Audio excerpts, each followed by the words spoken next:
Well.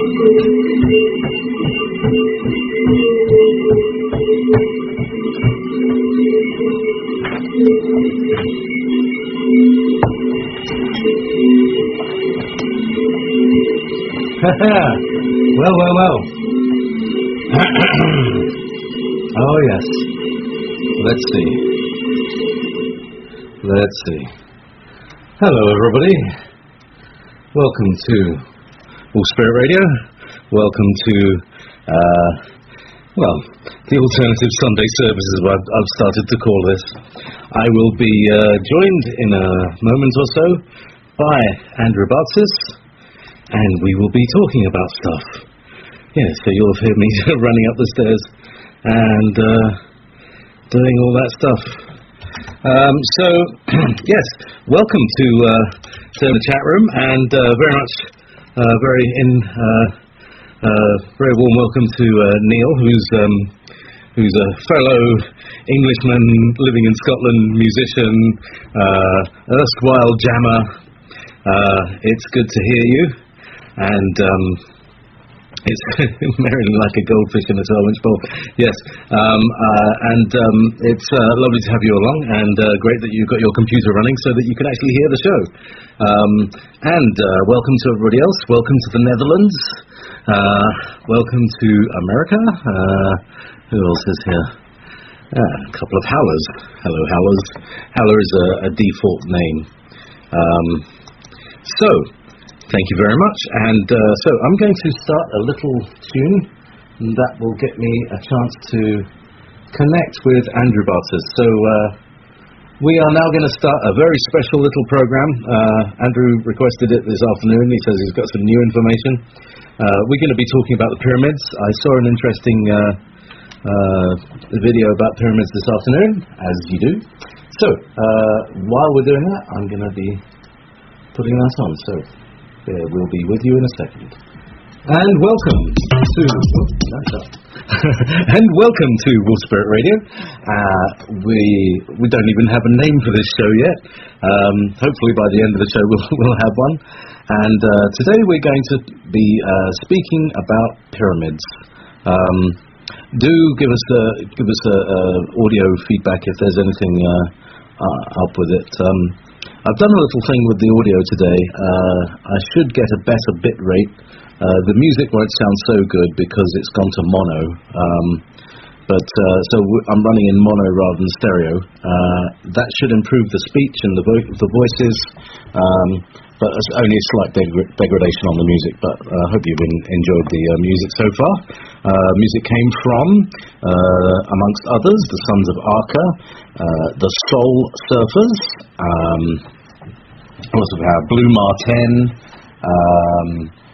and who else? There's various other people. Oh yes, Harrison Kennedy from Tracy Kennedy's father, some Sirius, some Muse, and of course my old band, the Mystery School. That's one of the terrible qualities, and Beatles, and the little interjections, as if you all didn't know, that was from Alex Collier. So I hope you're all going to enjoy our little conversation this afternoon, and that we'll be discussing some aspects of pyramids that you may not have considered, or that may be beyond your knowledge. Well, I hope they are, because that's what we're here for expanding your knowledge and bringing you beyond what you already know. So, without any further ado, I'd like to introduce my fellow co-host and psychic, Andrew Bartzis. Good afternoon. Hey, JayP, how you doing today? I'm very good. So, we should put it out there that we're taking names for the Super Sunday Special Off Hours on-air show. It needs to have a better name than Super Special Show. Yeah, it does. So we'll be taking chat room votes over the next 2 hours.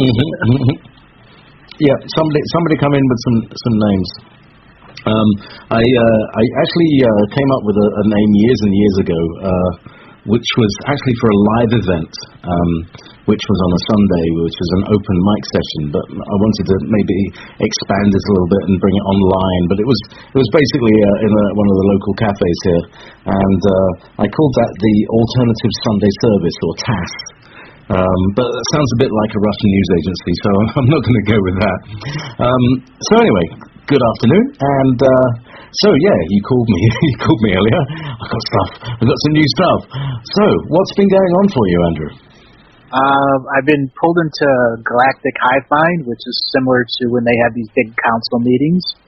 And to make a long story short, somebody here on this planet that is a member of the administration of the Illuminati cabal, not in the administration of the government, one that would be on the higher echelon, did something that was rather unnice, and it essentially lit the hair on fire of council members throughout the galaxy. So it kind of spurred things into action that I don't think the Illuminati cabal expected. You know, it was a minor offense to them, but to others it was very major.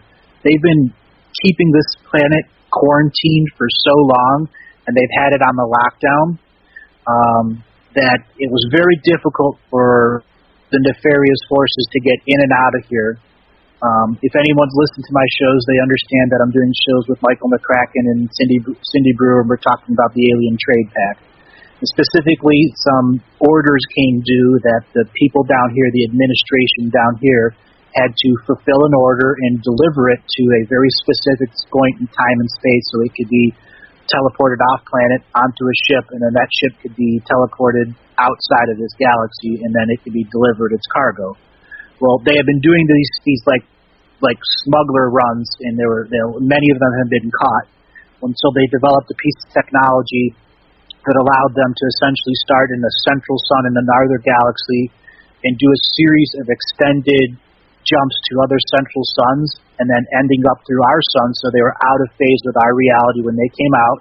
And as soon as they came into reality, they were in the position to lock onto the cargo payload within like 1/10 of a micro nanosecond, and then they would teleport that out and continue on to another galactic central sun, and then end their mission and return to where the cargo needed to be delivered. There's a device that's called the psychic telescope, and that is what they were using to predict how these smuggling ships could travel through the galactic central suns, which ultimately is tied into our pyramid structure on our planet. That was one of the pieces of super ancient technologies they discovered about 200 years ago. And as they began to expand their understanding of this, they were able to stop these attempts at pulling stuff off of Earth. Well, as I was saying, they did that. The nefarious people came up with a more brutish way of basically just bursting into our atmosphere, taking the cargo and leaving, which caused extreme hardship to the lower dimensional entities that are trying to be born into our planet. Essentially, each time they're doing that, they were murdering all these baby souls coming in. And the Illuminati, who doesn't care about life, thinking it was a minor offense, and the Galactic Federation of Light, who endures life at every level, said, no, this ends. And people that were in a neutral position that were not acting are now acting in a very impressive way. And it's not that we're going to see changes on our physical level, but on an astral level, the attacks are going to end.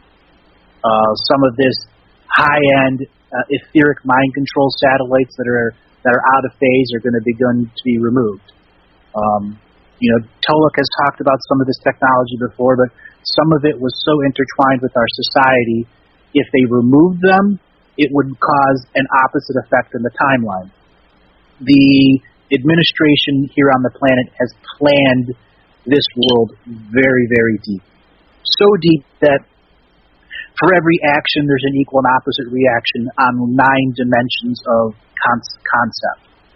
So if you think one move here, you still have to think 25 moves ahead of the time, not on 1 dimension, but on 9 dimensions. So that's the big chess game that's being played here right now. And our pyramid structures directly interact and intertwine into all of this. Recently, the 21st Rebecca went to and did a meditation in the pyramid, and look at her. She's had a life-changing event from that. She's deciding that radio's not for her, but she's having her own spiritual awakening and physical awakening and awakening back into this world, as are many other people that are in the truth movement. It's like it's been a rebirth in certain areas. And this rebirth is on the 21st, the pyramids did exactly what they were supposed to do. They acted like an anchor and prevented this world from being teleported out of its place in the galaxy and into another galaxy. When our world was quarantined, it had already been teleported numerous times, and what it was used as is this forward-facing war planet that would trap souls in it under these stupid incarnation rules, and the multi-dimensional beings that are claiming themselves as creators, or the highest form of gods, were no longer able to move this planet around and make it a trap planet. Our pyramids did exactly what they're meant to be, anchors. Before this kind of war started, the original structure of the pyramids was to make Earth from a third-dimensional planet to a fourth-dimensional planet to a fifth-dimensional planet to a sixth-dimensional planet, and then to ultimately where it can be its own etheric sun from within. And at that point is when Earth was taken down the de-evolutionary ladder through its pyramid structure into what it is now, so it could hold the billions and billions of life that is here now, and the trillions of life that are in our astral world waiting to come in through this process of advanced evolution that's based off of our central sun. Wow. Okay, so there's a few data points there you've got. Right. I'm trying to measure myself so I don't pour all the spiritual information on you at once. Yeah. Well, I mean, there's a lot of historic data there. You're talking about multi levels of realities. You're talking about the management, as David Wilcock calls them. You're talking about So, okay, let's see if I can roll what you just said back at least a bit. So there was one of the Illuminati cabal, and they were doing something nefarious, which was to do with smuggling. Is that right? That is correct. Right. Smuggling, because DNA pieces and parts of people, clones, they needed to fulfill an order that would essentially give positive DNA to 250,000 species. Right. People, not species. Is that a good thing? Well, if they're your enemies, no. Oh, right. So, I see. It's like illegal organ trading. Yes. Except they're doing it through DNA. I mean, if there was a JayP clone out there, would you want to know? He might be my bad twin. He might be your good brother. Good brother, yeah. He might be being tortured. I mean, you have a right to your DNA, and the government says that you don't, and it openly trades it on the stock market. Yeah, and okay. That's where it gets very unusual. They had presumably samples of people's DNA, body parts and things like that they were smuggling out, organs. Yep. Right. Yep. Gross. Okay. This was an Earth-based member of the cabal. Yes, but you have to understand, some of these members of cabals have additional spirits that have been forced into them through energetic rituals that use the domination and control mechanism that is the actual brick and mortar buildings that represent our government. They are like giant psychic energy batteries. Right. So within those, you have you got people with what you may call a kind of possessing entity that is generally dormant, like a virus, but when it's necessary is activated. Is that right? No, it came here under special incarnation rules. Right. And essentially the Galactic Federation of Light was fighting against these very powerful eighth dimensional entities that were attacking planets and trying to snuff out the core energy and basically be psychic vampires on a planetary scale, suck the life force out of it so they could keep themselves in this false creator mode. So what they did is they retreated here, and they had this planet teleported here so they could use it as a fortress planet to just draw in the souls from the Galactic Federation, which is just around our corner. We're basically it's in the backyard or the far backyard of the good guys, and so this fortress is here constantly acting like a trap because they're able to camouflage the planet in a way as things go on the Galactic Highway of what's this energy reading, and they go and research it, they get trapped, and then the souls that incarnate on that ship suddenly can't actually leave here because they're trapped because they fell into the incarnation rules here. Right. So tell us. Right. Hang on.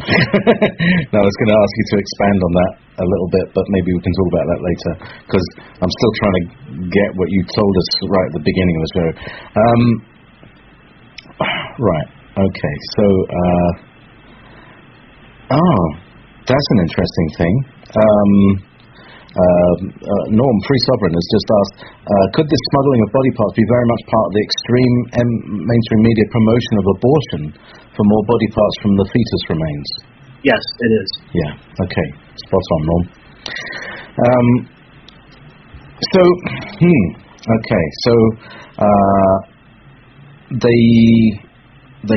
They would encapsulate these body parts in some kind of container mechanism. Gold. In gold. In gold? Gold. That's how they're able to resist the very special form of teleportation they were using to get past the forces that had quarantined this planet. Right. That's why all the gold's gone. That's where all the gold has gone to? Yep. To wrap body parts and DNA and base clones and fetuses. Wow. Protect them in a gold sheeting. Okay, and these have all left the planet now? All the bits that they do?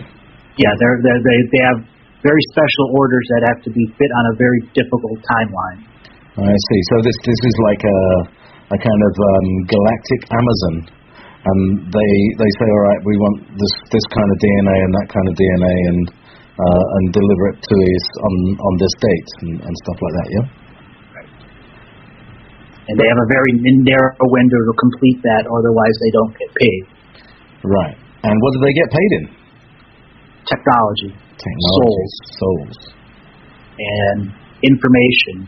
And additional knowledge on how to crack the Andromedan and Pleiadian grid that's in and around them. Right. Okay. So let's have a quick word about the quarantine and the grid and stuff like that. Now, by the way, are we talking about what races are we talking about? You did say, you mentioned an eighth. I mean, are we talking? Can we talk about reptilians?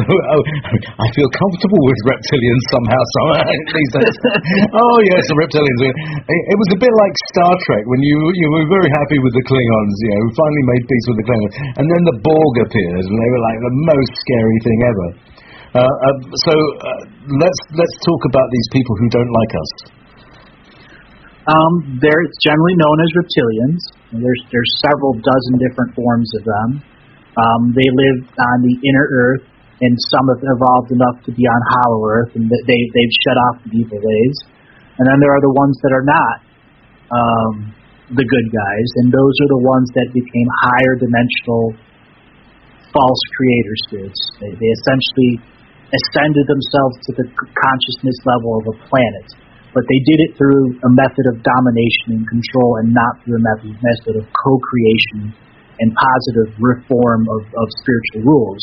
They figured out how to beat creators' basic set of incarnation rules with technology, as well as the advanced rules of galactic understanding of how planets evolve. They understood it, and at that point, their reptilian mind said, "We're going to spread around the galaxy. It's what we're meant to do." And in their own mind, they were. Because they were created for a reason, and they believed their reason was to replace the creator spirit. So they went and dominated thousands and thousands and hundreds of thousands of worlds, and over the years, they began trying to explore into other galaxies, go beyond the Great Beyond and get into another galaxy.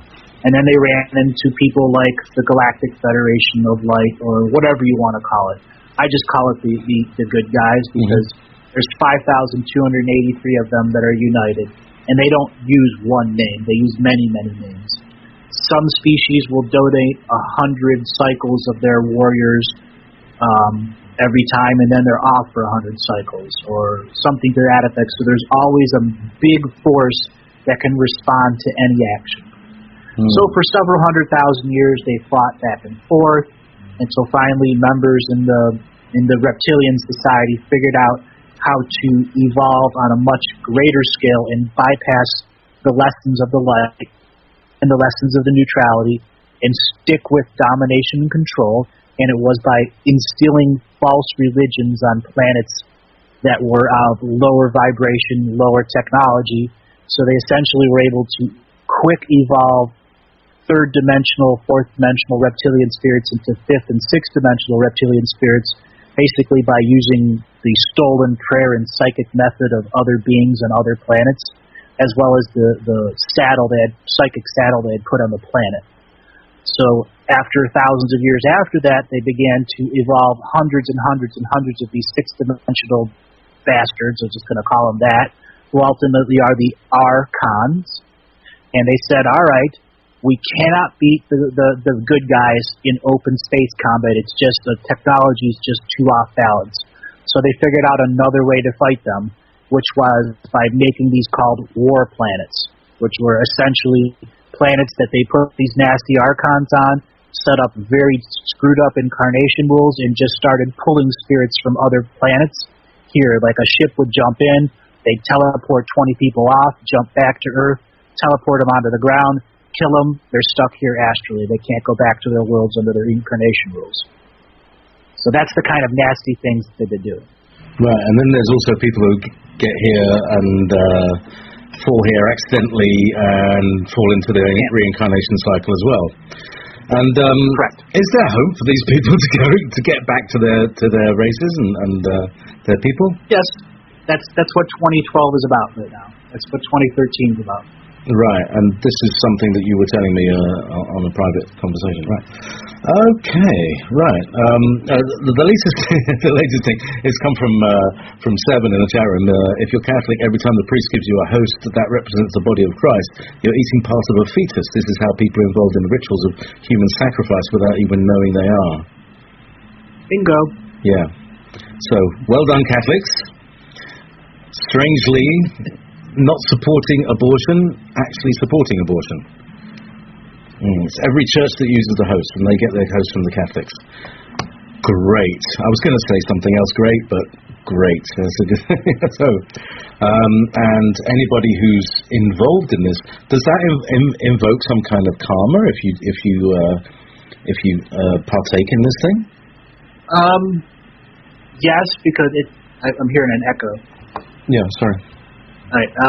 It does affect you because when you come here, you have a set of incarnation rules. And then the tricky part of the rules come here. When you start doing things with uninformed, tacit consent, it gets really shadowy and really shady. So when you become part of a church, it has a very positive thing to it because the reality can't handle all the triple negatives and quadruple negatives. It has to have a bonus thing that keeps it going forward. So you do get something positive out of the church, but what you don't understand is by partaking in that, each time you are giving a tiny droplet of your energy as, yes, I accept the screwed up rules of this, but I need to have faith in my life. And we do need to have faith in our lives. But you're essentially dripping away your soul. You have infinite in the astral realm, but you have finite in your body. And as these rules start to take away and take away and take away, they try to limit the infinite dream side of you so that every time you dream, more of the infinite has to come in here and replace what's being taken away. And that's how they de-evolve you down into a third-dimensional or second-dimensional spirit, keeping a herd of things that they can rapidly raise back up in dimension and then feed off again through whatever rules they're using. Right, well... Okay. Did they make challah out of this stuff? Sorry, challah is the Jewish ritual bread that you get in the bakery. It's lovely stuff, but that's what we do. That egg bread, yeah. Yeah. It's not. It's very generic. I hope there's no fetus in there. Anyway, meanwhile, so winding back to what you were saying, so they had these body parts and DNA samples that needed to be delivered. Who did they need to be delivered to? Essentially a criminal organization that has understood our economic structure of domination and control and has tried to instill it on other planetary systems that are loosely aligned with the Draco reptilians. Many of them have been defeated in their planetary structures, but they're still on ships, they're still out there, and what they're doing is illegal genetic modification of other species because they want to start the Earth experiment somewhere else because somebody put a rain down on their parade and locked the planet down. In every species, there's good guys and bad guys. Yeah, it seems that way. It's like the Jabba the Hutt mafia that's out there that's being hit one by one. Yeah, and also it does seem that the bad guys outnumber the good guys by several factors. In another galaxy, yes. Yeah. In this galaxy, no. They've had the ass beat out of them. Right. So, that's why they resorted into combat tactics like what's going on Earth. Right. Because one of my guests, Mark Kimmel from the Andromedan Council, he was saying that this is like the last stronghold of the dark here on this planet, and this is why it's such a big show for everybody. Yep. It's the giant pay-per-view event. All right. Right, okay. Seven's been saying it's the Jews that started this practice since the Dark Ages, and it's in the flower. Remember, they're the synagogue of Satan. Right. It's actually long before that. When this world was a polytheistic world, there was the nefarious side of religion, and it was all about force incarnating angry spirits from the Draco reptilian side into human DNA bodies, so they could raise their vibration and steal it out of that human body and back into a Draco reptilian body, skipping the incarnation and vibration rules of their own planet, breaking Prime Creator's main rule: you must experience to expand. Right. You must experience what? To expand. To expand. Right. Okay. So they would limit their experiences by reincarnating as Draco and not expanding into human. Right. Right. Right. Okay. So they had this big order. There's a criminal kind of conspiracy, the extra galactic sort of thing. Oh, right. He got it straight from the mouth of a bishop in New York, right?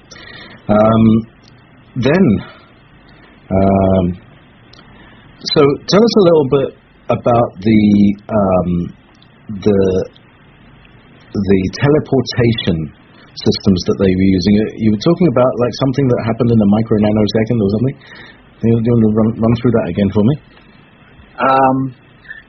When you have 8th and 9th dimensional beings that are a part of this alien trade pack, so they can control several thousand different versions of themselves that are incarnated on many planets. So it's very difficult to have spies in their network. So you'll have several dozen of these negative 8th dimensional entities that are working as a criminal organization to get DNA off of Earth, so they can procreate additional Earth-based domination control matrices on other planets that the good guys don't know about, so that they can make more trapped planets here in this part of the galaxy. Now, the teleportation is on, technically it's on a psychic level, where they're using the planetary consciousnesses of 2 or 3 planets to make a psychic wormhole that a vessel can go in and out of in a blink of non-existent time and exchange mass. It's the best way to describe it. Right. So this is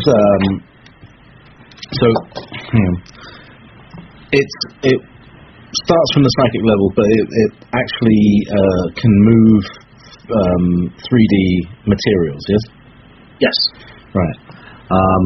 And So we get things blinking in and out, and it goes through central suns. Is that you're talking about galactic central suns?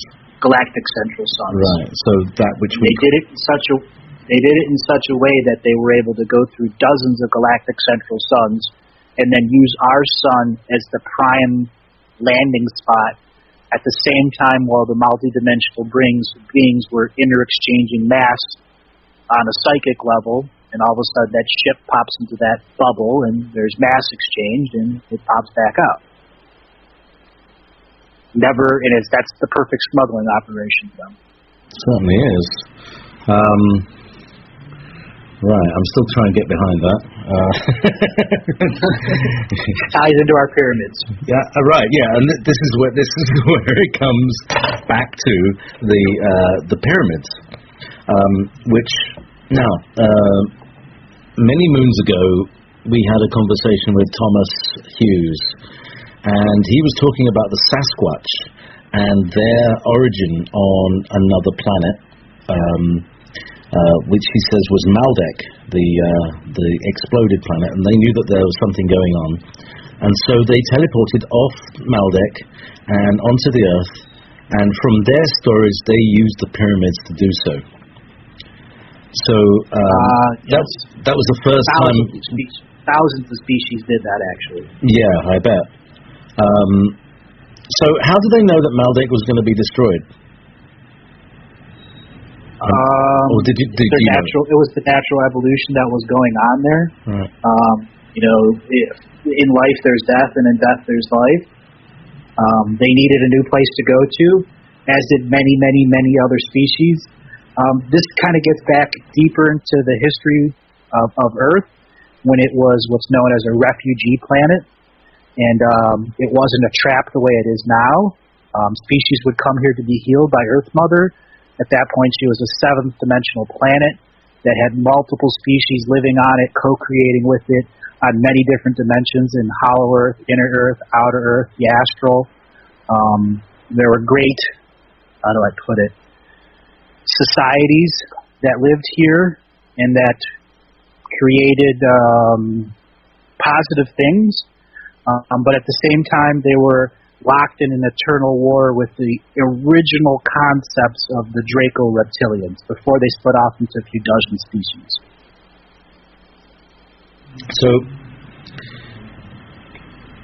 the pyramids themselves were forms of transportation. The pyramids would rise up off the ground, align with our sun, which was aligned with another central sun in another galaxy, or a series of black holes, because they could also use black holes as a temporary jumping point. They did a mathematical formula that takes the galactic rotation, the center rotation of the planet and the sun, and they were able to formulate a system in which they could galactically transport the entire pyramid, as well as mass and objects that were around it. Right, and this is presumably long before the place was covered in sand and all that stuff. Oh yeah, it was a seventh dimensional world at that point. Right. Right. So the pyramid would lift off the ground, and at that time was it still stone, or was it? It's always been stone. Right. Well, it lifted off the ground because it would connect to the grid of Earth. And as it lifted off the ground, it lifted off in energetic form, even though it looked like it was still there. Right. So it kind of duplicated itself. Oh, I see. So the etheric version of it then. Right. But the etheric version, when it landed on another planet, became solid, and the side over here re-solidified itself, and whoever was in and around it was suddenly on the other planet. But the actual pyramid itself was always anchored on Earth, even though it had suddenly reappeared on another planet. Right, and this is the thing. It's anchoring. It's an anchoring thing. I mean, the way I see it, it's like a little stud, a rivet. Correct. that holds the surface to the ground, and it has a gravitational influence that goes all the way down to the center. Is that right? Correct. Right. Okay. Yeah, sorry. Just reading what Seven's putting there. He didn't believe people could be so crazy and corrupt, but they are. Bless your heart. You've got a good heart, Seven. So, all right. So the pyramids were used, and on some level, are the pyramids that we have on the planet still operational, or are they all disused in some way? Or did the 21st of December change that? They're always anchors. There's a spiritual society that lives around them, out of phase with this reality. Mm-hmm. And the Illuminati cabal, they know it's there. They try not to interact with them too much because it'll raise their vibration and reveal some of the more secret plans they don't want them to know about. They've been retasked many, many, many times from their original purpose. But their original purpose was so specific about an anchor point that the technology, all the other technology that's in there, was just another way for the society that was in charge of this planet to use it for the resource of gathering resources or protecting the planet. Because Earth constantly has been going through this fortress stage over and over and over and over again. The original purpose of the pyramids was to anchor it so it can be a seventh dimensional world, so it can begin mass life creating, so it can go and be a seed planet for another galaxy. So plants, animals, bioorganisms, everything. Earth was meant to be the great water nursery to another galaxy. That's what its original purpose was for. But then they began to fight over it. Kind of see what I'm saying? Right. So, yes. Because she's a 2-4. In terms of rays, the Earth is a 2-4, which is second ray soul, which is universally accepting, and fourth ray, which is harmony through conflict. So being on her will harmonize anybody who's on here, and so she has a harmonizing influence and a healing influence, as you were saying. But she's like the beautiful woman that men fight over. Right. Yeah. Well, ultimately has a very sad life because all the men are fighting over and not getting along. That's right. That's right. And beautiful women experience that too. It's very interesting. So I was actually told a rather funny, sarcastic kind of joke by an alien a few weeks ago, and he had been trying to understand what our association with cats were on the internet. He wanted to know why people thought Grumpy Kitty was so funny. And it took me a long time to come up with an explanation for him that, because he just wasn't understanding. Until finally he came back to me, and his description was Mother Earth is like the galactic cat lady. And we're the cats. She collects cats. Right. That's quite good. All right. Galactic cat lady. All right. Yeah, and cats have this fourth ray thing, they're fierce. Oh, and the fourth ray can also be a warrior. So, like you say, a fortress planet. Don't mess with them. They may appear beautiful, but they have this energy there. Right. Okay.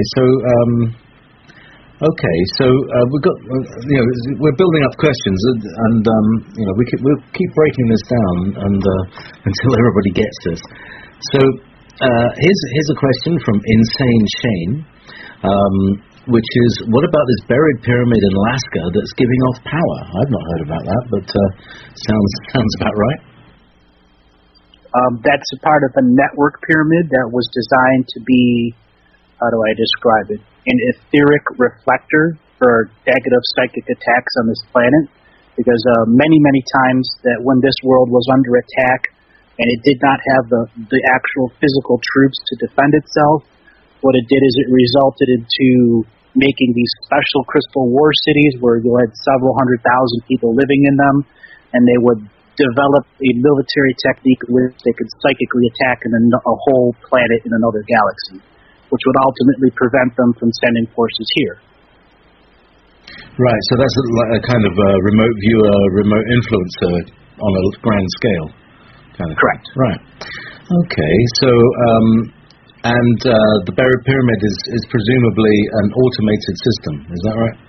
Right. It's supposed to be a defense network or etheric defense network, so other planets that were attempting to psychic attack Earth herself here would have to run into that barrier.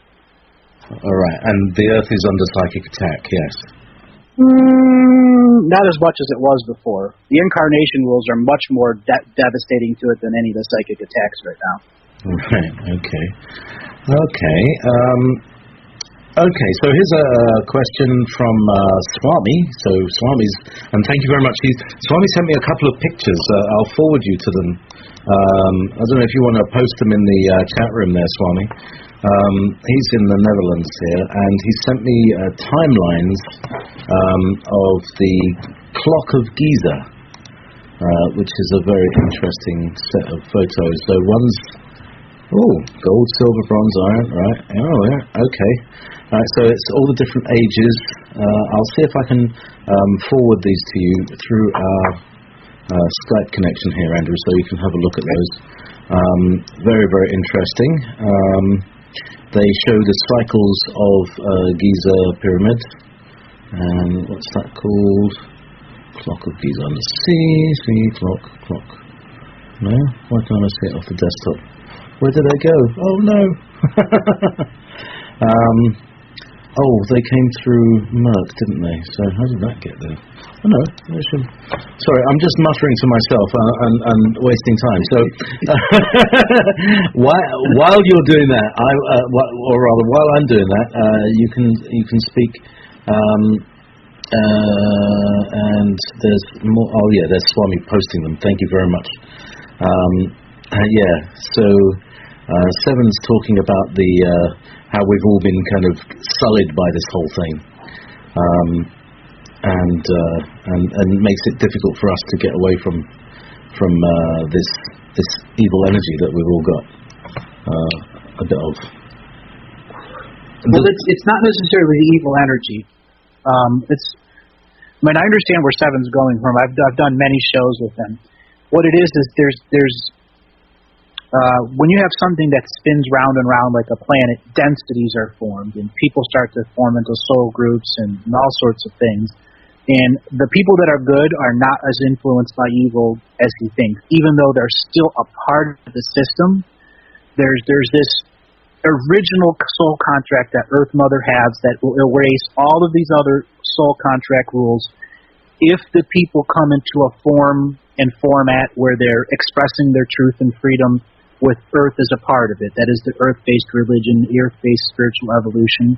So you can rapidly free yourself from it, but it still takes time to evolve in it and through it. And just as I described the negative psychic influencers, there are planets that are positively psychically influencing us, keeping Earth in a state of high generation.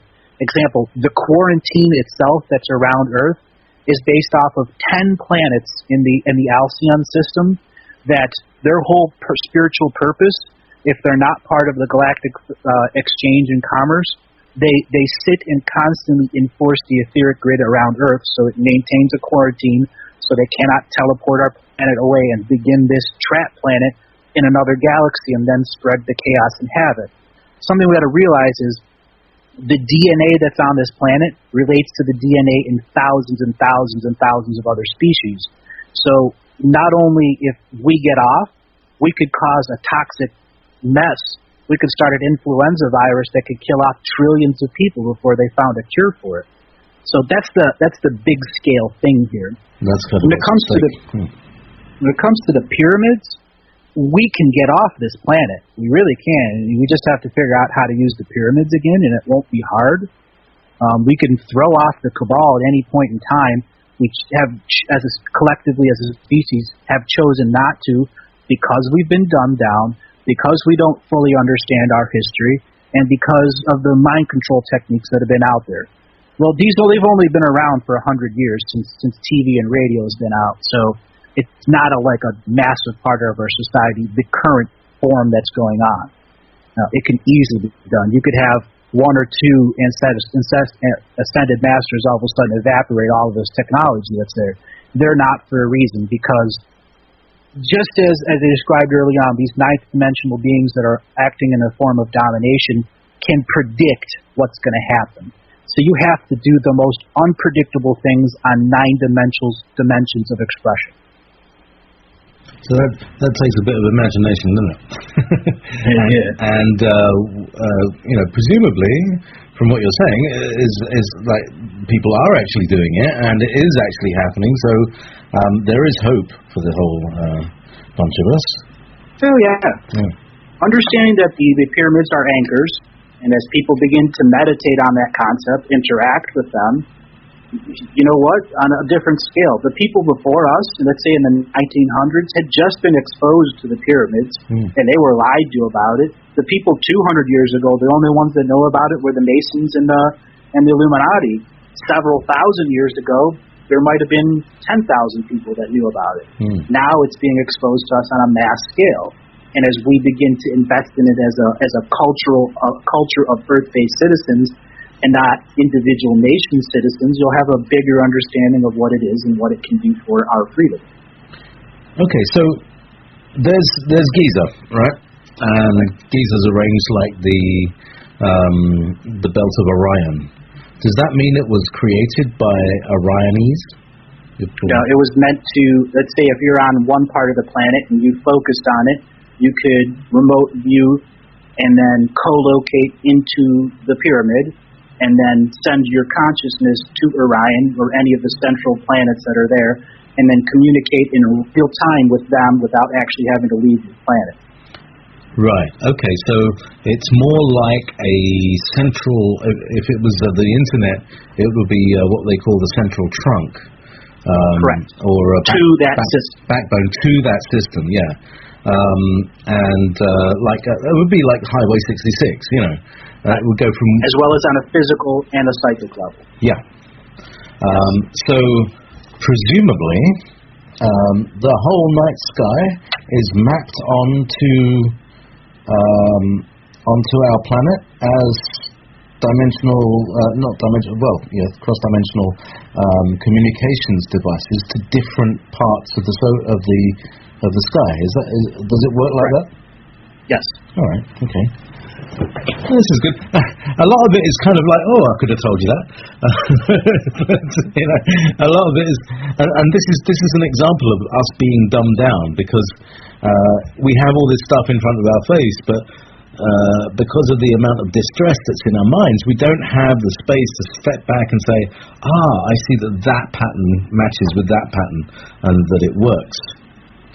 And the mind control that keeps you in a low vibration where you can't generate the memory power to retain it.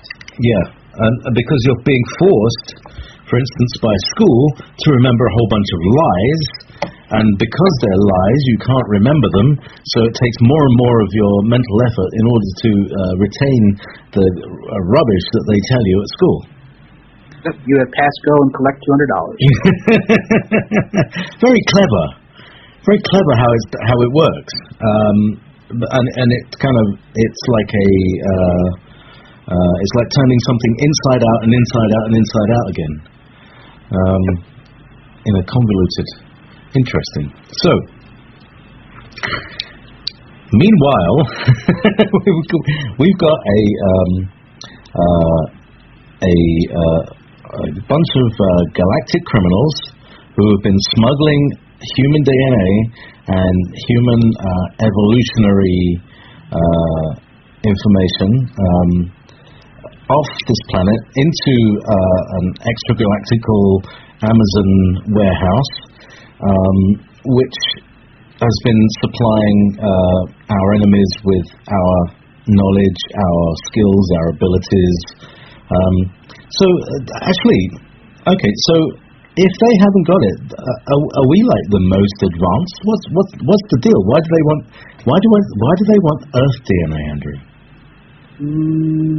I'll describe it first. Mm-hmm. Our planet was one of the few seventh dimensional planets that was out there that would, when Prime Creator indicated that it was going to create a new galaxy and that it required souls to go and explore this new galaxy, And as those explorers, which were both positive and negative, said, you're opening a new galaxy, well, that means we have the opportunity to be imitator, mimic creator spirits. And Great Spirit, the great creator said, you still have free will to do that. I won't stop you, but I'll give you a time cycle to expand and understand why you can't do that. So he opened up the new galaxy, and all of a sudden there was this new flood of exploration, and they needed things to populate that galaxy, and Earth was one of the few planets that was capable of being teleported from one location to another without being murdered and murdering all the people on it, and then to be able to become a great planetary nursery where it could create life forms, it can create plants and animal species that can be used to seed other worlds on a massive galactic scale. That's what Earth was supposed to be like. Okay, like a nursery on many levels for many different kind of species. Right. Okay, and presumably there's somebody who runs the nursery and knows what the inventory is, whatever, knows what's on it and where it is, and for future reference for who? For the Prime Creator's return to find out if there's been a balance of life force that's co-created with Earth Spirit. And if there is not a balance, the administrators, who are the Illuminati Cabal, will be deleted, and for each one that's deleted, the equal amount of spirituality will be reintroduced into here so that there can be back deposit going. The Illuminati Cabal has the Council of 12. The Council of 12 is the administrators of this planet. They are the ones that have been given the continuing responsibility of managing the 2,000 bloodlines, so the 2,000 bloodlines meld into one bloodline. That was the prime rule from the Prime Creator. That has not happened. In fact, the administrators, or the Council of 12, have worked with these intergalactic criminals to spread this concept in thousands of other places. As I said in the beginning, they were those rapidly advanced fifth and sixth dimensional soul, Draco-reptilian kind of weird things. It's hard to describe. They're the Archons. Right. So they're trying to spread this concept of doing battle because they got their ass beat so many other times. This is just a different way of doing battle on a grand scale. And Earth is the biggest prize because it has all DNA material to seed a whole galaxy. So Earth is like the Arctic seed bank. Yep. Right. Okay. So we're getting. I mean, because we've all been told, oh yeah, Earth is special, and then other people say, oh no, Earth is nothing special. And so it is it's like the big seed bank of every. So hang on a second. Does that mean that everywhere in the galaxy we'll find places like places on Earth that have plants like plant places on Earth, but like with a much lower diversity? Or is it like everything is like a photocopy of Earth, and you just not a photocopy? Everything will have example. Like if you have a set of red ants and a set of black ants, they're still ants. So they can still interbreed. What Earth has is the ability to come to any planet and begin the process of interbreeding. There won't be this dead-end interbreeding stage because Earth has enough of the common DNA of the galaxy to be the nursery. And there's this other thing, is that mutations happen on Earth. That's part of why the Earth is, because it allows that expansion to happen. On one level, yes. Yeah. On the other level, most mutations come from these screwed up incarnation rules. You have spirits that are like me and you, who plan 1,000 lifetimes ahead of time to break one specific rule, so that in the next lifetime we get to remember a lot more things when we come out of the birth canal. Right. For some reason, I didn't hear that. Can you say that again in a slightly different way? Okay. there are spirits who plan their lifetimes 1,000 lifetimes ahead. Mm-hmm. And what that is for is so that they can break a specific incarnation rule so that when they come to the next lifetime, they remember more things instead of having coming out a complete slate from the birth canal. Right. So does that mean, because my mind went off when you said break the incarnation rule, I was thinking, is that like what Jesus did when he said, okay, kill me, I'll come back, kind of thing. Yeah? Yes, and it's specific. Example in yours, it was so that you can come through as a very much a ray reader, but on a different scale that's been seen in this society for thousands of years. Really? Oh yeah. Oh. You're just beginning to scratch the abilities of your ray readings. Ray readings are done on many, many other planets. If there was an alien from Alcyon sitting in front of you, you would be able to give him a ray reading, and he'd understand everything you were telling him, and you wouldn't even need to speak his language. That's how common that is on other planets. All right. But that's why you don't find many ray readers on the internet, is it? Right. Because you see, the thing is that when I started this, the reason I started listening to Rebecca Jernigan's show, I had a bad relationship. I wanted to get away. So I found internet radio talk shows, and then I found myself on Camelot, and then Rebecca's, and then. But I've been looking for somebody to teach me more about the rays, and I found zilch, no one, and I thought that's very strange. How come? This is the key knowledge, the thing that holds everything together. All the different disciplines of astrology and numerology and all these things are concentrated in the understanding of the vibrations that translate to these ray numbers. And it's, right. They're just tags. They're just, because people argue about colors, and for right reasons, because there's lots of different frequency octaves of colors that people talk about. People argue about musical notes because you've got 432, 440, all the stuff. So just saying ray 1, ray 2, ray 3 gives you a completely neutral, non-emotional, triggering way of talking about people in a way that prevents people being triggered and not listening anymore. Right, you're not coloring it with dogma. That's it's right. Just the ray reading. No dogma. My karma ran over my dogma. So, right. So that's how I got here. So, you planned by being a ray reader on a grand galactic scale in previous lifetimes.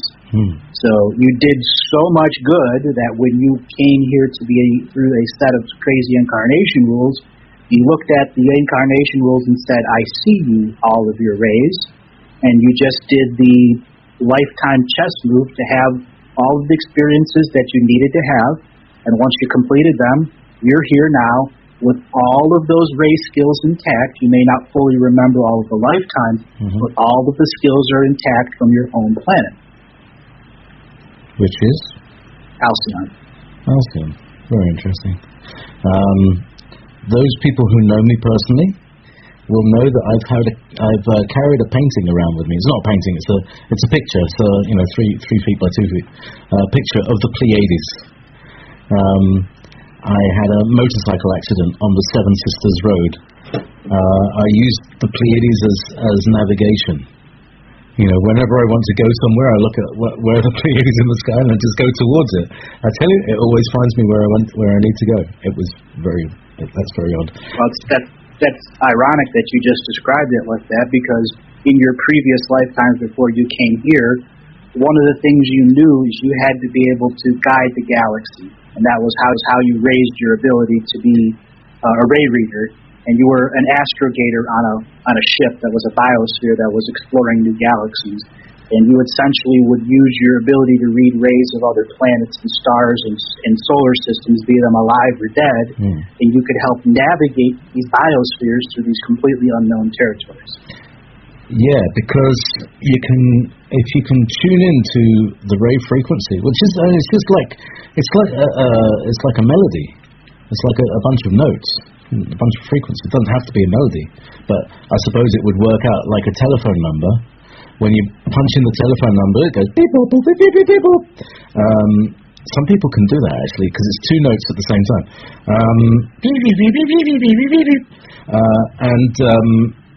That if you can find out the frequency of different things or those ray numbers, you can literally, because everything has it. It's a part of the nature of everything that it's made of frequencies because we're in a holographic universe and. We'll talk about that. And so you get into different frequencies, and that makes your frequency, and that's how you can tune into something, and that's exactly what a telephone number is. Yep. Yeah. And as I was saying, as you began to master this ray ability in your other lifetimes, in some of these lifetimes you'd live 10, 15,000 years as a ray reader the entire time. Okay. But as a ray reader, you were also exploring other galaxies, other universes, because it was all vibration. Yeah. And as you became aware of the battle on Earth, you and another soul group said, all right, let's plan this battle. Well, we know the bad guys are going to do this, and they're going to drip it out to the very end and use everything in their book to screw up the incarnation rules. What can we do to plan ahead of them, like a massive ninth-dimensional chess master game? That's what I did. That's what you did. That's what Dave at Wolf Spirit Radio did, and a number of the other hosts that are here. Yeah, it's and that also happened on smaller cycles. So, like 13,000 years ago, we would have met during the last crossover point when it was crossing over down into whichever way it was going from south to north probably, and that we'd say, okay, we'll meet you there, and some of us had to invent the internet in order for this to happen. Yep. Because it was hard to connect by correspondence back then. Yeah. We didn't have emails and mobile phones, so we had to invent all of this communication stuff because that's the only way that I would have found them. Actually, I found it through love. In 20 years ago, I had a girlfriend, and I met her through a band that I was in, which was called the Mystery School. And I met this girlfriend, and she introduced me to Karma Sonam Funsuk, who taught me all about the rays, and who I sometimes play some of his stuff on there. And it was it was all through love that I got to the things. So interesting. There's Trem's asking a question. That is a very interesting question. Is there a best time of day or night to meditate, or just whenever get the wild hair? There is a point, and this was mentioned in David Wilcock's book. He's spoken about this before, and it's essentially 1:30 p.m. at local sidereal time. And sidereal time is instead of regarding the sun as the fixed point, because we're moving around the sun, that we do it from a fixed star. I don't know what fixed star that is. It's probably Alcyone. But when you go on sidereal time, it's 1:30 is when your local area is directly below or directly above you is the galactic center in Sagittarius A. So I would say that was the best time to meditate. It was the time that was discovered to be 400 times more psychic than any other time of day. So have you got any experience in that, Andrew? If you're an Earth-based entity, one that's been the primal amount of your lives are here, that is functioning right for you. If you're someone that's a younger soul, or someone like me or JayP who can trade incarnations in and out of this planet because we figured out the incarnation rules, as was a number of others, so you live a lot of lifetimes out of the planet, and then you said, all right, I'm coming back to the trap, do the duty deed here, and then you leave again, and every time you come back, you keep bringing more souls that are going to do the same thing and follow the plan that where they could all of a sudden time lock their abilities in a future event and trap the administrators who were trying to predict everything.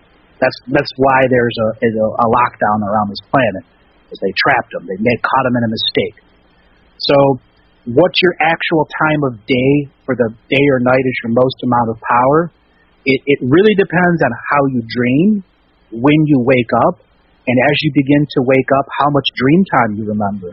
If you're a person that doesn't remember your dreams, and generally, as JayP would describe, that would be the default time you would go to. If you do remember your dreams, and that time that you wake up to all the dreams fade away, that is ultimately your peak time. If you're really special, you can wake up during your dream and then continue your dream and then have 3 or 4 or 5 hours still in that dream state, high energy state. But it requires discipline to wake up out of the dream, return to it in a meditative state, and then co-create with it. Yeah, I mean, if you can catch that moment, that's a great moment. Because, I mean, even to the point of just when you're dreaming and you can remember to do it, is to plan your day and decide what you want to happen that day. You know, even if it's just like mundane things like getting some work done. You know, it will psychically push all the rest of the pressing events around you away so that you have the time and space to do so. Exactly. Those are the shamaning moments inside people. Yeah. When they choose to manifest stuff in their life. That's how our deja vu is born. Oh, deja vus. Yes. I've experienced, when I was a kid and when I was young, I didn't used to remember my dreams day to day. And actually still don't. But I seem to remember having dreamed something at the point that I experience it in this world. And it's like I've experienced the whole scenario, whether it was a dress rehearsal or a holograph or something, and then I experienced it, and it's like there's a delay. It's a bit like the delay that we have in manifesting our radio show here, that I'm speaking at 14:09, and people are going to hear it about 14:10 or so, as it propagates through the matrix, through the event. And so, is there a kind of dream space where that does happen, where you're planning, you're writing the world, you're creating your movie, and then comes a point later when it's kind of manifested out, where you act out that same movie? Yes. What you were describing is specific for your incarnation rules. Some people may experience it differently because they haven't lived the same kind of past lives as you. If you are resonating with it, it just means you're what's called a fifth column soul, one who had enough of the information of how to incarnate here and how to break the rules if you planned your lifetimes correctly. What JayP was describing there is when he came into this lifetime, he came in with all of his ray readings intact. That means all he had to do was go out and find the teachings that were in the history and then co-create with them and make it a part of his daily life, which he has. It naturally resonated with him. And then as his skills began to grow, his higher spirit knew that he would find things. And as you would find things, you can't trigger the one domino where all of them other fall out. So it uses things like deja vu and dreams to help balance you so you don't all of a sudden break the incarnation rules and then get kicked off the planet. Break the incarnation rules. I like the sound of that. How do I do that? You get kicked off the planet when you do. There's specific things that if you do and all of a sudden have all this knowledge that you're not supposed to, because they're limiting the total number of potential beings that can have the vast majority of the knowledge. So, your dreams are where you can break the rules, and if you are able to remember more of your dreams as you begin to wake up and meditate and co-create with it, you can bypass the rules of the numbers of people that are limited the potential. which was set up by the administrators, which is the Council of 12. Let's talk about the Council of 12 then. Okay. Are they the ones who are known as the Grey Council? Not really. No. Grey Council is a little something different. Okay.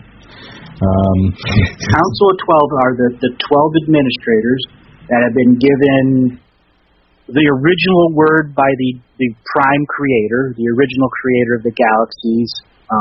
Basically, they were the highest level of evolved entities then, and said, you're going to break up into positive, negative, and neutral.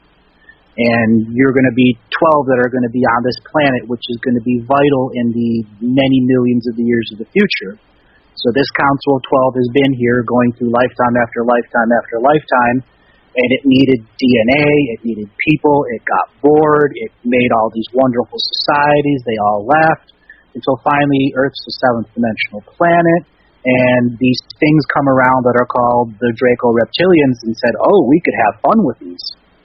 And they began to de-evolve out of Prime Creator's original mission, and they started everything what I've recently talked about. So now they're at a point where Prime Creator is returning and going, what do you have for me?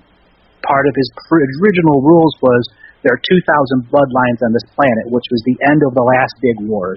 And what it was a way for all these spirits to have positive karma between them all. So 2,000 bloodlines would be one bloodline, and there would be no more violence between all these bloodlines over this single planet.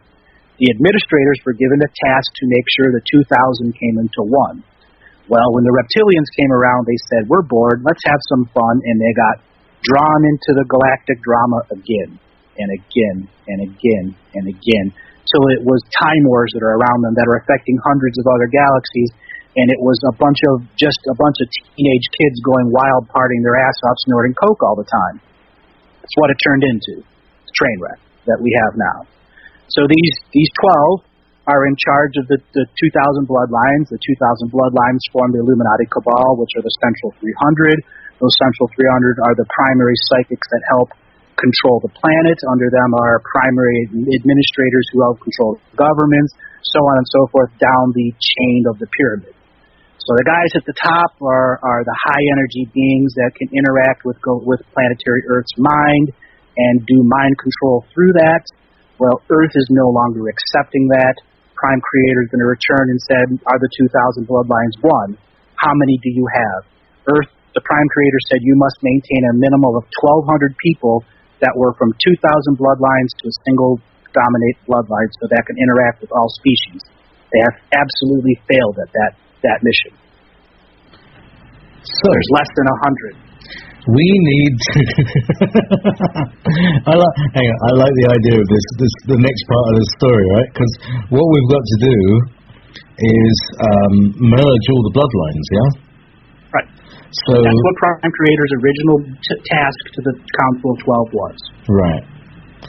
And so basically we need to how can I put this? Interact and breed with as many different races of human as we can. Or does it need to be a little more ordered than that? Yeah, some of the bloodlines aren't on Earth anymore.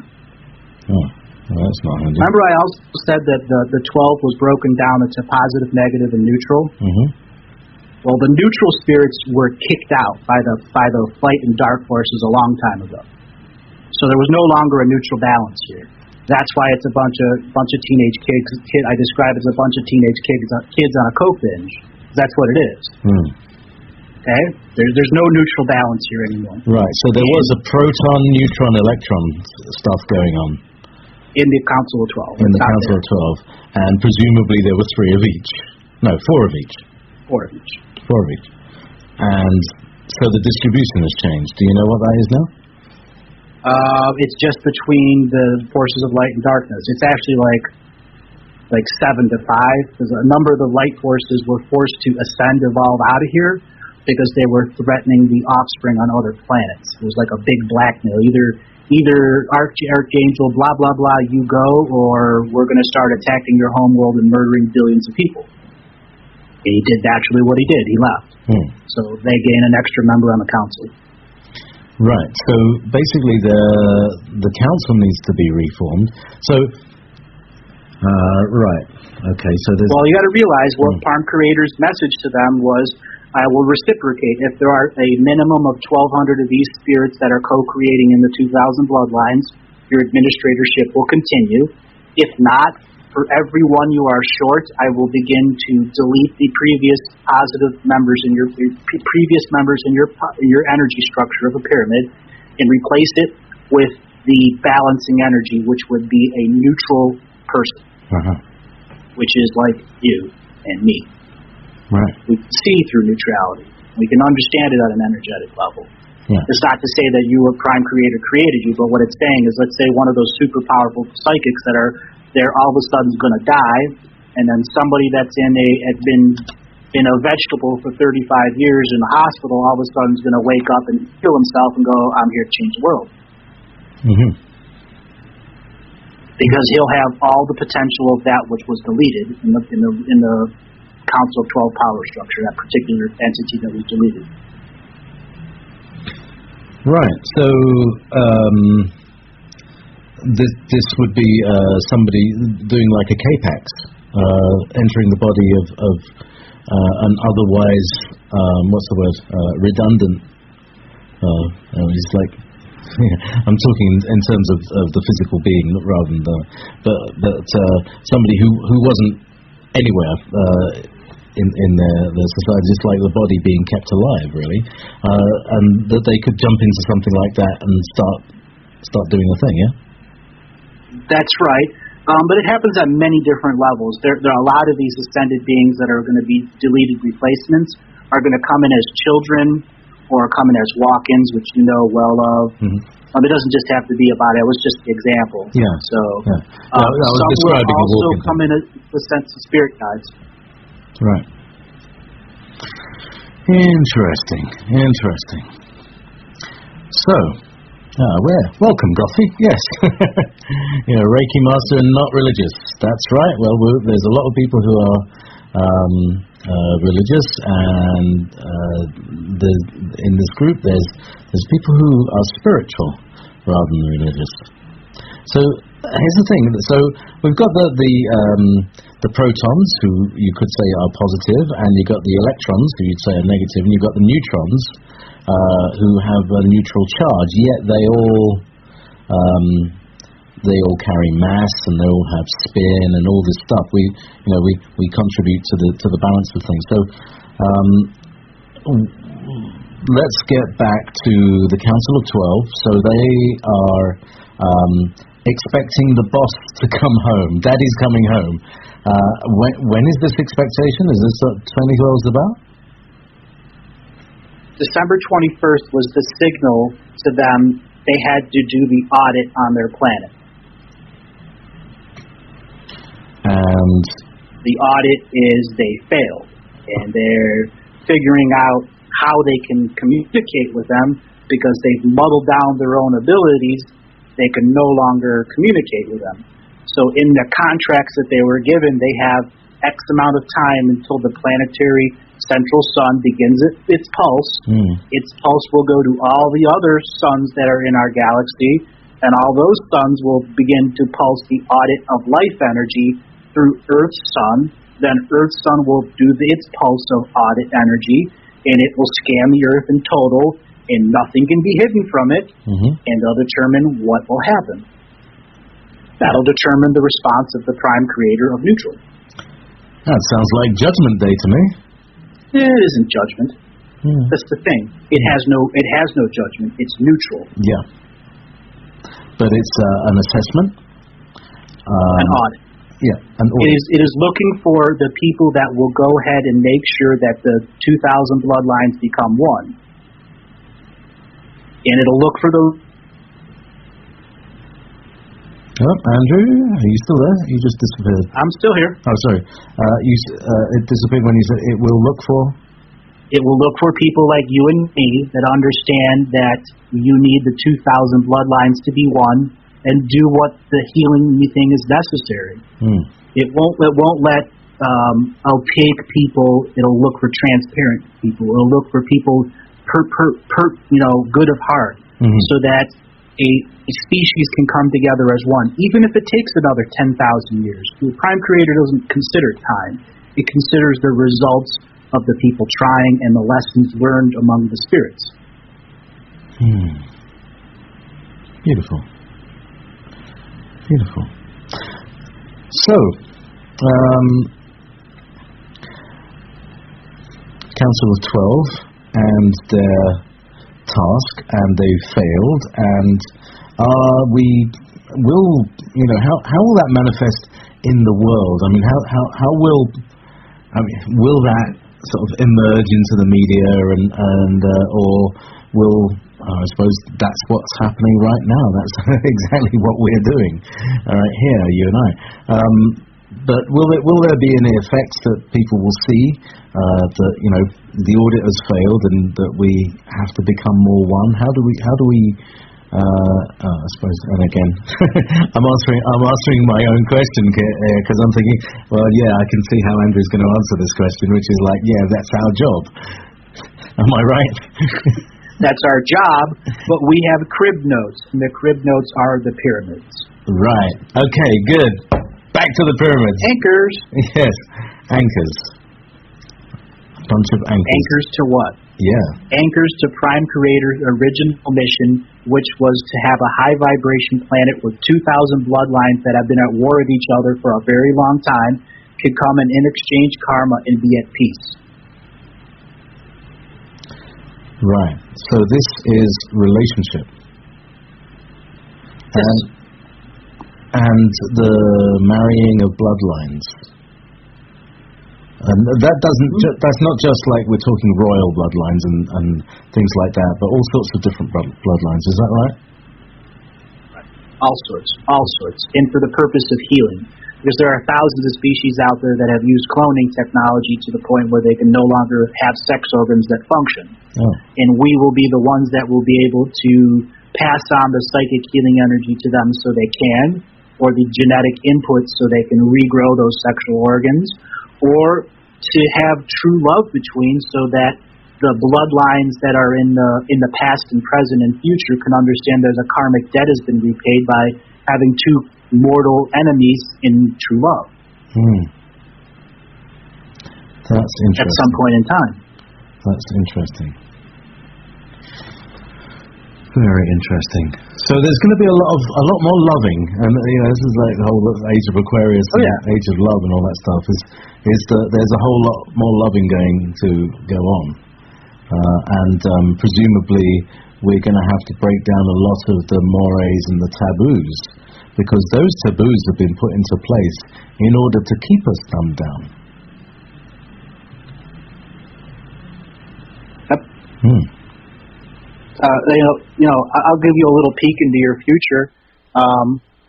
After the event is come and done and settled, you're going to have people coming to you that are going to ask you to do ray readings so they understand the soul groups that they're coming into, so you can help them find somebody that they can procreate with. Because some of these other alien species are now limited to maybe a half dozen people on this world that they could procreate with, that their DNA will actually intermix because they've buddied down their DNA so much. Also, you'll be able to help them understand how the incarnation rules here can be changed into what ray levels for them to come in as, other things to that effect. You're already doing this in your own level in your dream time, and you've been exposed to it as your galactic brothers and sisters have been talking to you at random points in time throughout your evolution. Understand what I'm saying? Mm-hmm. They're really giving you the opportunity to understand that just your skill of being alive as a ray reader who's gone through all these lifetimes grants you a level of respect that is going to awe you at times. Absolutely awe. Well, I just hope it was my ex-wife.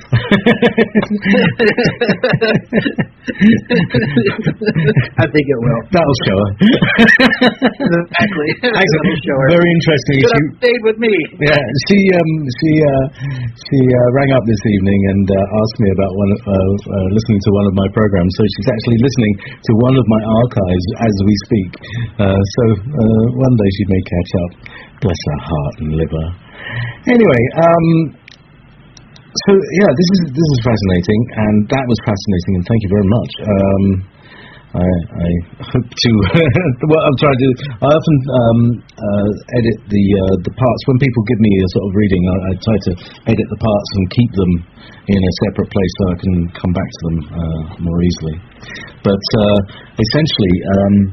I'm going to give you Free Sovereign's question is so should we go and sleep with everyone with whom we are in love to assist the combining of the bloodlines?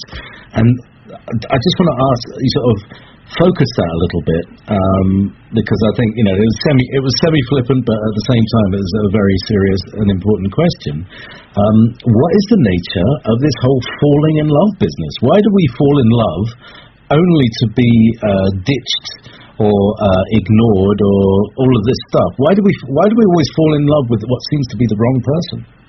Well, that's actually an easy answer to that. It's part of the screwed up incarnation rules here. And many of these other planets you heard it described as very blissfully, and everybody understands the concept of love. Well, as soon as you're born here, you get slapped in the ass, an injection put in you, and your umbilical cord cut right away and not put on your mother's heart. So right from the very beginning, you have double negatives. So it's about learning love. Well, you have to learn those through trial and error. And oftentimes your heart connects to the spiritual person that's on the other side, but not the mental present person that's there all the time going through the various changes in their life. And we're here to work out karma between souls and soul groups. You may have a soul group, let's say from Alcyon, that has been defenders of Alcyon for many, many generations. And you may have somebody from the lizard man's homeworld, and you might have both incarnated in the same neighborhood and went to school together and decided to be high school loves, who ultimately have a story that ends up live on TV, as a mass shooting or whatever. Oh, you're exchanging karma between those two soul groups, and we, the people here, get stuck in those scenarios because of these screwed up incarnation rules. As the spiritual courts of equity spawn and we begin to, as a people to eliminate these screwed up spiritual incarnation contracts and rules, we'll be able to straighten a lot of those love issues out. So, I've often felt this because, you said exactly how I felt it. Sometimes I've fallen in love with somebody because of their spirit. And it's like, hang on a second, don't you see me? You want to kind of slap them out there and say, hang on, can you not see who's in front of you? I know your soul, and your soul is very familiar to me, and you should be familiar with me, but no, because, obviously I'm in this skin suit, and whatever, its appearance doesn't always appear to be their ideal, or what the programming of their ideal was. And now I understand more about programming, and maybe I'll be able to get through a bit better.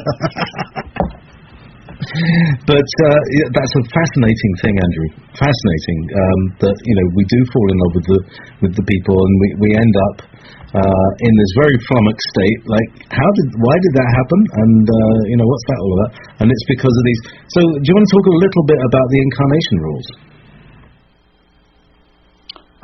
Yeah. Well, you hear in the Indian conceptual idea that where you're in this endless reincarnation cycle. And that was actually one of the first spiritual programs that were involved here, so they could make a trap planet, so that souls would be stuck here. So they figured, well, if we make these religions and have some good healing inside them, so the spirits will want to stay here a little bit, and we make these new rules and go, all right, so we're going to play the bait and switch game on them as we change the rules on them, you get what we have today. Kind of see what I'm saying? Go again on that. Try a different approach. I'm being really sick this evening. I don't know why.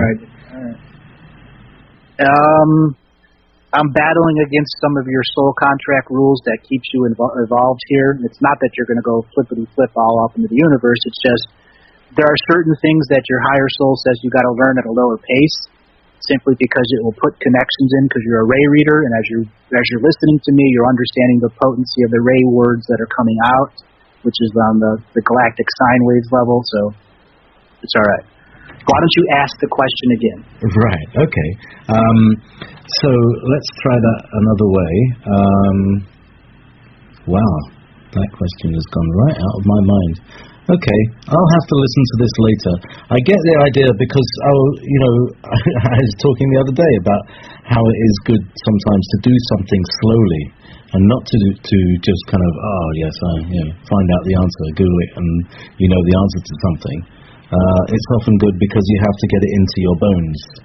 It's got to work through the bones. Let's go back to the. Yes, we were talking about incarnational rules. That's right. That's what it was about.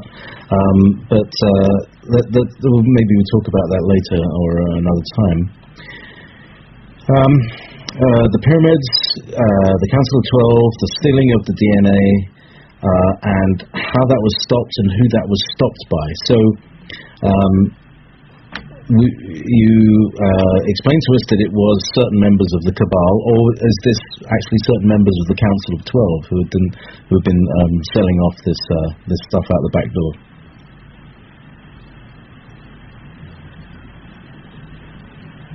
Andrew? I'm going to cancel the files out on there. I'm going to cancel the files you're sending. I think it was screwing my internet connection up. Oh, sorry. Right, okay. That's fine. We were talking. Sorry. We'll go ahead and say that again. Yeah. We were talking about the members of the Cabal or the Council of 12. Are we talking about the Cabal or the Council of 12, or is that the same thing? The Council of 12 is what made the Cabal Illuminati. They're the ones that are administrators and the ones that are farming the high-energy souls that are based off of the membership of the Council, 7 being dark and 5 being light. Right. So it's an odd number, and each one of them are trying to use these incarnation rules, and the Council of 12 will vote if they're going to change incarnation rules, or going to vote if they're going to allow a different level of souls in here, because they're figuring out that we have figured out a way beyond their rules. And so we're all right. Okay. So there's 7 and 5, and we originally said there should be 4. So the light have got one concession from the neutrons, and the dark have got 3 concessions from the neutrons. There are no neutrals here anymore. They got kicked out. That's right. So do we need to restore the neutrals?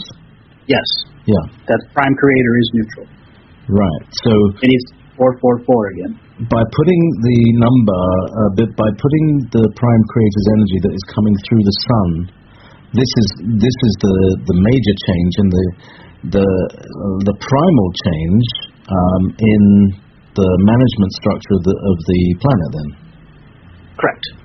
And that's the energy that is currently infusing, although we can't perceive it with our eyes, like in terms of like seeing solar flares or anything different from what it was. Although, there are big odd triangles that are opening up on the sun. People are calling portals because then you've got a triangle within the circle, and we see that image, that symbol all over the place. Well, that's actually part of these attempts at smuggling stuff out. The sun itself, when it starts to show that, is probably 30 to 40 hours behind the time of what that event took place, where they tried to do something. And at the same time, there's an inner exchange. As I described, Earth is in a pay-per-view event, and the Giza pyramid allowed people to remote view other planets as well as to psychically, telepathically interact with whatever pyramid was linked to the other end of that spatial mathematics. So you still have people from Alcyon going through the central sun or going direct from our sun who are able to psychically communicate with the people down here. They're called starseeds. Right. Okay, many of them are called your guides. Mm-hmm. Some are Earth-based guides that have lived millions of lifetimes on Earth, and then you have your star brother and sister guides, who literally vibrate on another planet behind them, and then they reach out through our sun and our Stargate and through our network of pyramids to communicate to people that are genetically similar to them, or etherically similar to them, or soul group similar to them. And people like you know, are a ray reader. They would be coming in with ray reading skills, looking for members of the population that they can begin a form of communication to wake them up. Right. On a big scale, millions of them you'd be doing. I had a strapline on my website years ago, which is I don't know if I still got it. Is waking the world one soul at a time. It's a long job, but if we can get some teamwork into here, then it'll take a lot less time. My mind keeps coming back to this device. I don't think I should go into this, but it's the latest Intel photonic computer communication device that communicates between computers rather than over copper, but using light and using a specific form of amplification technique. Now I'm talking about it. But this chip is made from silicon, and it's very cheap to make, and it amplifies light by stripping the charge from a neutron, from a photon, which becomes an electron and a hole, and the hole goes one way, and then as the electron goes through the quartz, it multiplies like a cascade effect that comes from, like a fusion reactor or something like that, and that amplifies the light. So I keep seeing this image. So it must be that by passing through the radio, it basically amplifies about 20-fold. So one pulse of light creates 20 pulses of light. So that's about how much we've got in the chat room here. So I think we're definitely pulsing out our light. More than that. That's good. Basically, people don't really need to even speak about this to other people because it will come out telepathically through their life, and there are people all over the world, all over America, all over the countries. So it's actually a very beautiful thing that is happening just now as we speak this. The Vogel cut crystal. This is something. You're reading the chat room here. The Vogel cut crystal does this amplification effect like that. Interesting. It does. Excellent. The more cuts you have in it, the more impressive. The craftsman makes the Vogel crystal. And somebody like you, who is a ray reader, you could take a raw piece of stone and have it cut down into its absolute perfect conception of a ray. Example, you could take a big piece of crystal and make it so it has 128 sides on it, and you put it in the hand of you who does dowsing or does pendulum work. What do you think you could do with something like that?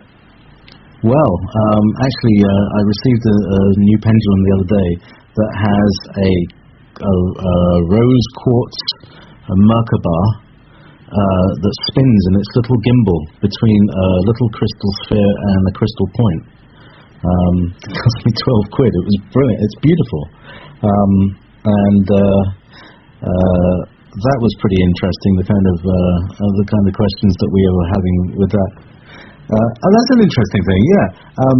My girlfriend and I, we both dowse, but when I hold a pendulum and I say give me yes, it swings backwards and forwards, and when I say no, it swings round in a clockwise circle, and when I say give me inappropriate question, it spins backwards in an anti-clockwise direction. And yet, when she douses, if she gets a yes, it's spinning clockwise, and if she gets a no, it's spinning anti-clockwise, and she gets completely different different readings from the same swinging pendulum. Have you got any ideas about that? Yes. There's a common technique. This is actually information that's coming direct from the Galactic hive mind that I'm functioning with. What it is you need to be connected more. You can sit back to back and begin to record your pendulums, or you can have your hand over her heart, sitting next to her, like putting your hand over her back, as she begins to douse, and as you begin to douse and do the same thing, she can do that. And then your two energies will begin to combine in crown chakra, and your dowsing as a group mind will begin to grow together like a natural muscle. Interesting. And presumably that will improve telepathy. Yes. Yeah, because and you will be able to communicate through your telepathically through your pendulums. You won't need to say anything because it'll just start being moving in a pattern and direction, and that will trigger the telepathic communication. Yeah, but I've been when I tune into things, because I've got to a point now. I don't use pendulums very much. But I don't use them very much because I normally do the muscle checking thing, and recently it's got to the point on my muscle checking where I hold my thumb and pinky together on my left hand and I pull them apart, and if I'm in truth, then it's like they're glued together, and if it's not a question, then it's like they're completely separate, and I can pull them apart very easily. But it's even got to the point now where I can feel when I'm connected into a yes, and it's like that 20. Is it? I can't remember what is it. 20 questions where if you keep asking questions, get your yes answer. You get to the end of the game, and it's holding that position of phrasing your questions so that you get a yes answer, and that you keep holding that creates the flow of chi in your body. That's good. That you get a whole energy of chi in your body. And then I try. I can even do it with one hand now. That I try to pull my fingers apart, and if it's yes, the fingers just won't come apart. Yep. So that's one method. There are additional methods which you can co-create with your ability. You realize how deep of a ray reader you are. You can do it through drawing. You can do it through music. You can use tuning forks. It's all about what you choose to be a master at. If you're a master of 1, 2, 3 method, or a master of 7, 8, or 9 methods. And there may be times of the year that you just know the ray energies are different and you need to change to a different form.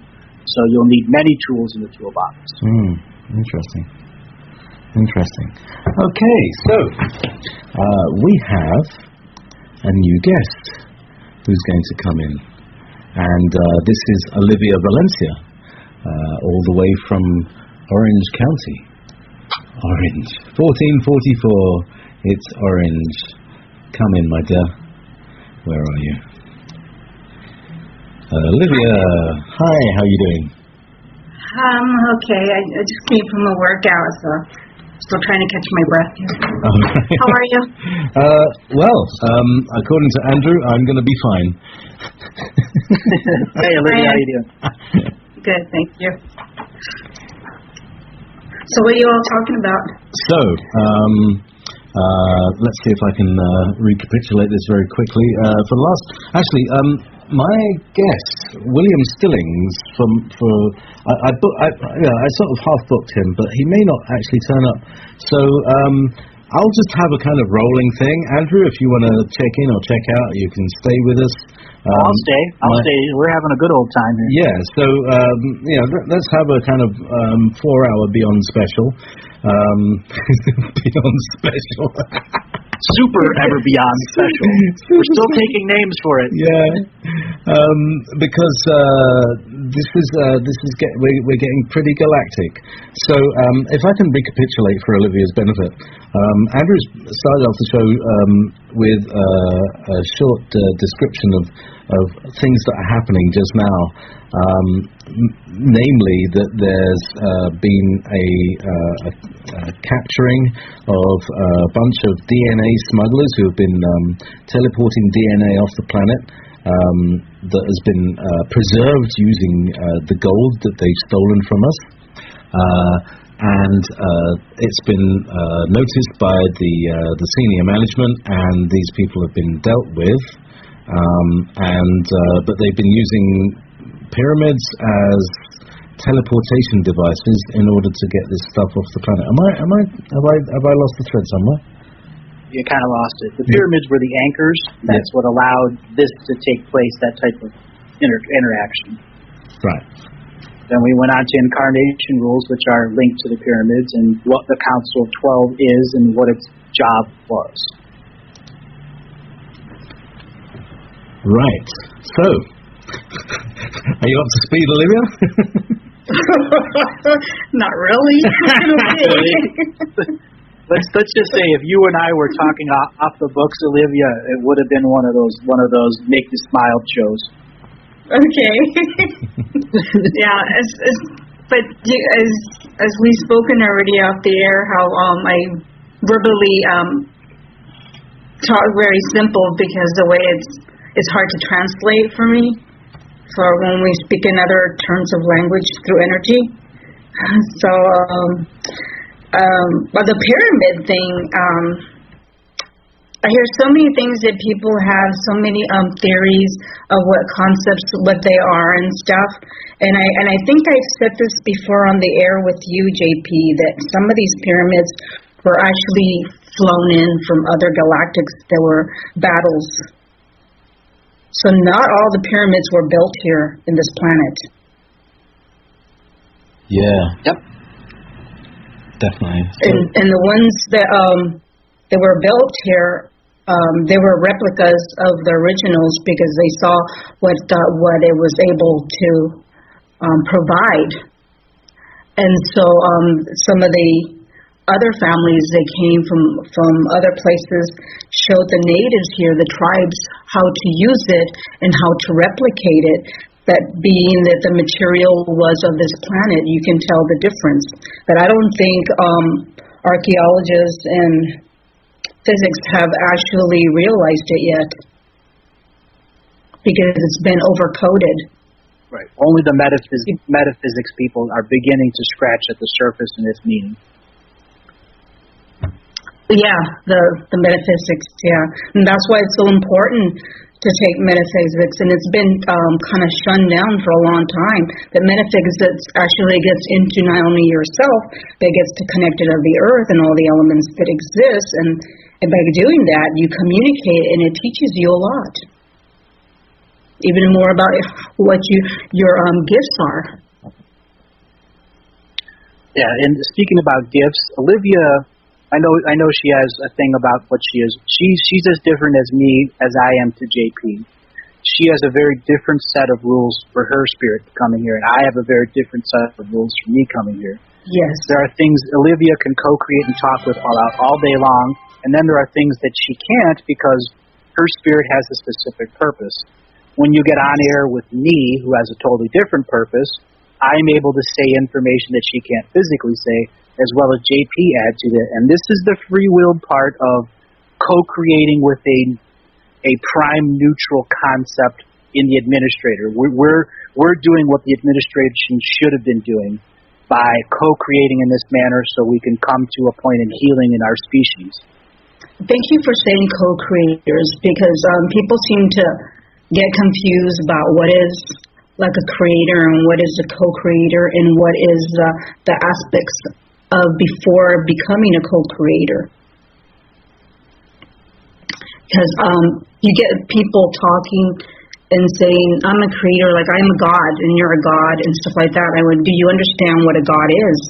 Do you understand how to become a god? You have to earn that title. You're just not born to become a god just because we came from one. You have to earn that title. You have to do your homework. You have to graduate until you end up back to source. And they will decide after they critique you what you've learned. And that's what the audit or the central sun pulse that's coming is, as I was telling JayP earlier on the show. Yeah. Oh, the sun plays a big part of our education. That is one of the schools. Mm-hmm. Do you want to expand on that, Olivia? Hello? Do you want to expand on that again? The sun is a school? It's one of the schools, too. Well, there's life in there. There's people living inside it. It's also a transport location, but there's life in there. It's a big old giant ship that goes elsewhere, just like our planet is too, and other planets.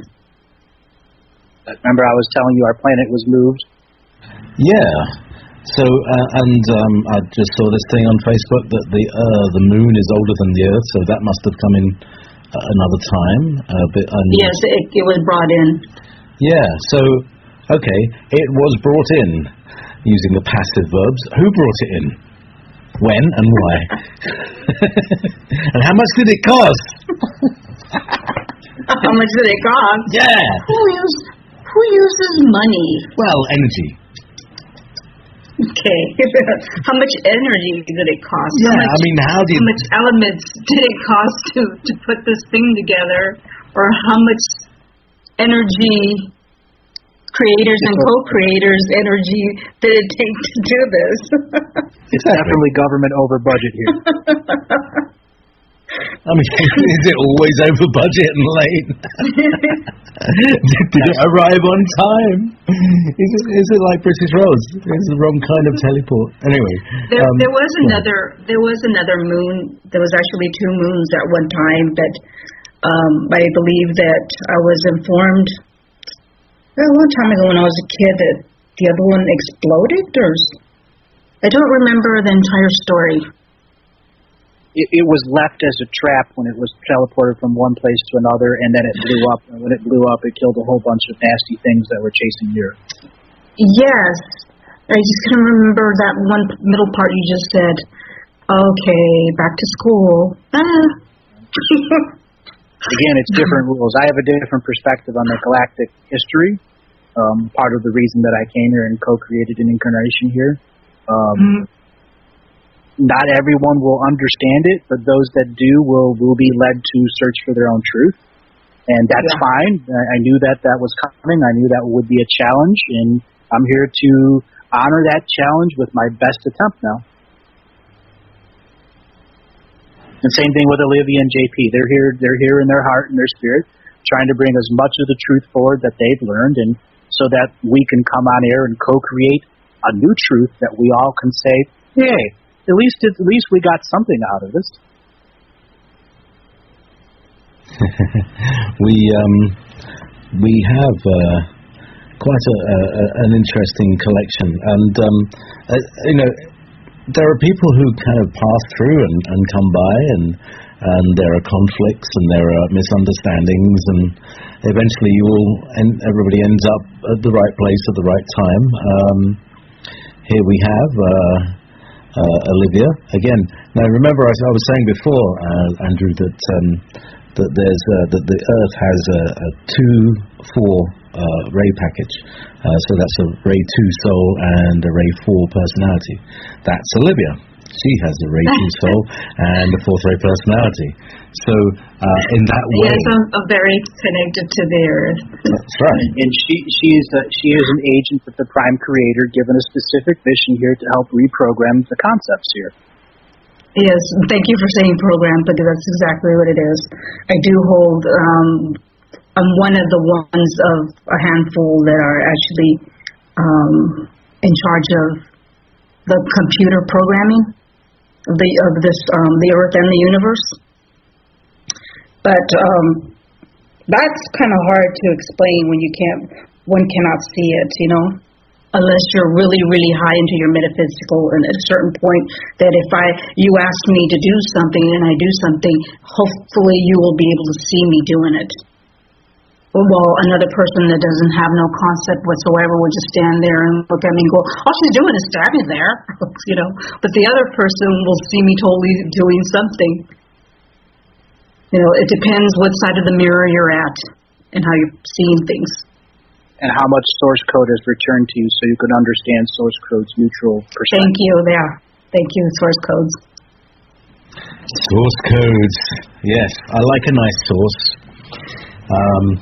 I like tomato sauce myself. The reason I'm being flippant is because we're coming up to the hour here, and I think people really, and I certainly do, need to take a wee break for a wee and to put the kettle on. So I'd like to play some music, and meanwhile everybody can stretch and get their things back, and then we'll come back with Ever Beyond in its regular position, and after that we're going to have Frank Jordan and his healing meditation program, and after that we'll have Eva Moore with her evolution. Should be interesting. She always comes up with some very, very interesting things, the whole DNA thing and the black liquid stuff, Andrew. All very good. So I'd like to thank you all for listening just now. And there's Jessica. Right, and I'd like to put some music on and give everybody an opportunity to relax those important muscles, stretch, and I'll be back in more than me currently with Andrew Bartzis, Olivia Valencia, and myself, JayP. We're here on Wolf Spirit Radio. It is listener supported. Please click the donate button and help Dave keep the stream running without having it to come out of his pockets, because he's got lots of dogs to look after and a horse and others. Anyway, so we'll be back in about 7 minutes' time. I'm going to be playing a fantastic band. They are Lynn Stokes and the Soul Surfers. Let me just put some music on for an outro. So, until we meet again, which is about 7 minutes' time, thank you very much. This has been a special Beyond the Box, Out of the Box experience with Andrew Bartzis and myself, JayP, and Olivia Valencia. And we'll be continuing after the top of the hour after this piece of music. Thank you very much.